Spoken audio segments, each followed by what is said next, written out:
Assalamualaikum warahmatullahi wabarakatuh. Perkenalkan, nama saya Agna Gaisan Sajani. Saya berasal dari mahasiswa BK angkatan 2024, kelas BK 2A. Di sini saya akan mempresentasikan hasil dari simakan kuliah online dalam mata kuliah Bahasa Indonesia yang diampu oleh Bapak dosen AG Januar. Yang pertama di sini saya akan menjelaskan tentang teks. Beberapa ahli sering menggunakan teks dengan kata wacana dan bahasa. Namun dalam artian wacana dan teks memiliki arti yang berbeda. Teks memiliki arti adalah sebuah tuturan yang bersifat non interaktif dan sedangkan wacana adalah tuturan yang bersifat non interaktif. Lalu dalam teks juga dijelaskan ada bahasa merupakan suatu bunyi yang dikeluarkan oleh manusia yang memiliki makna.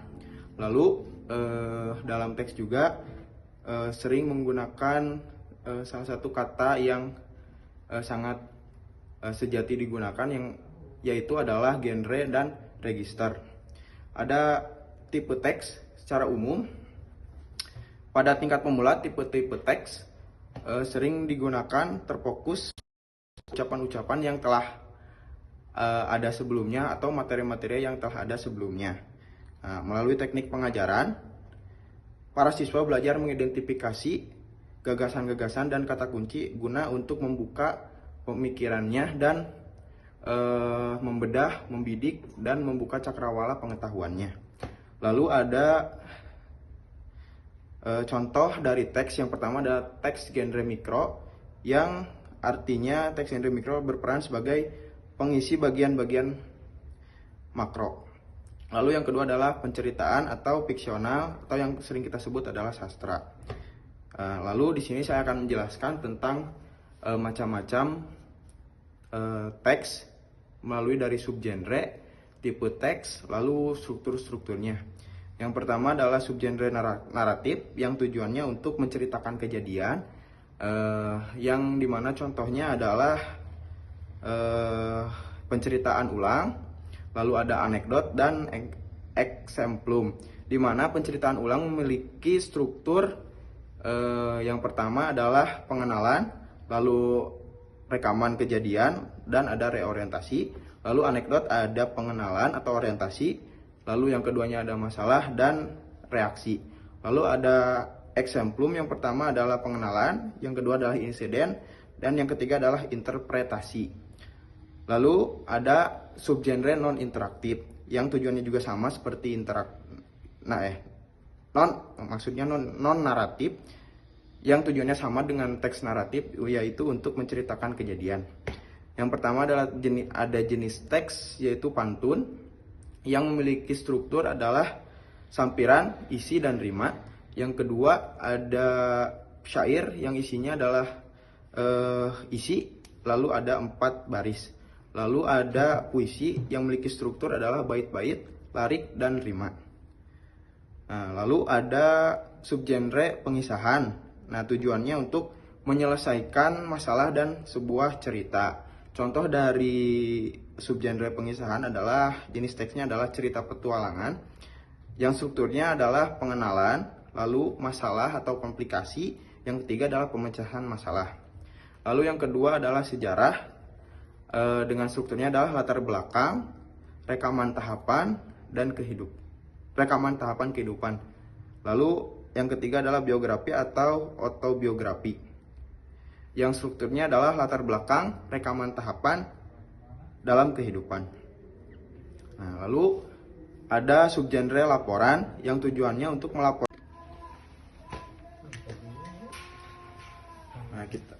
Kita masuk ke subgenre laporan, yang dimana contoh dari jenis teks di sini ada deskripsi, laporan informatif, dan laporan juga memiliki tujuan sosial yang lain. Yang pertama adalah memberikan laporan tentang kajian terhadap objek ilmiah yang dilakukan secara sistematis, terkontrol, empiris, kritis, atau tahapan pengumpulan analisis dan penyajian hasil pengumpulan data. Nah, contoh jenis teks dari laporan yang lain adalah skripsi dan laporan hasil penelitian. Lalu ada subgenre prosedural yang dimana ada prosedur arahan, panduan, protokoler, dan resep. Lalu kita masuk ke subgenre laporan. Yang pertama adalah surat dinas, di mana surat ini sering digunakan oleh instansi-instansi dan kantor-kantor yang memiliki kebijakan resmi yang untuk mengirimkan ke instansi yang lainnya. Lalu ada surat pribadi, yang dimana surat pribadi di sini sering kita gunakan untuk mengirim surat antar keluarga kita yang jauh di luar kota. Lalu ada jenis teks berita. Tujuan dari teks berita di mana untuk memberikan layanan informasi kepada halayak banyak tentang berita-berita yang terkini atau faktual. Lalu ada laporan buku, di mana struktur teks dari laporan buku ini ada pengenalan, ringkasan, dan rekomendasi. Lalu ada subgenre transaksional, contohnya ada ucapan terima kasih, undangan, wawancara, dan negosiasi.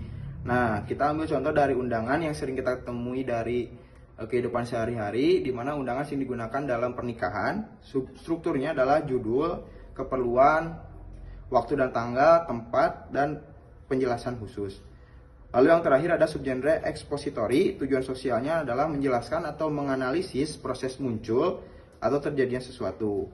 Nah, jenis teks dari ekspositori ini adalah eksplanasi, pidato, diskusi, dan telaah. Nah, sekian presentasi dari saya. Mohon maaf bila banyak kekurangan. Saya tutup laporan saya. Wassalamualaikum warahmatullahi wabarakatuh.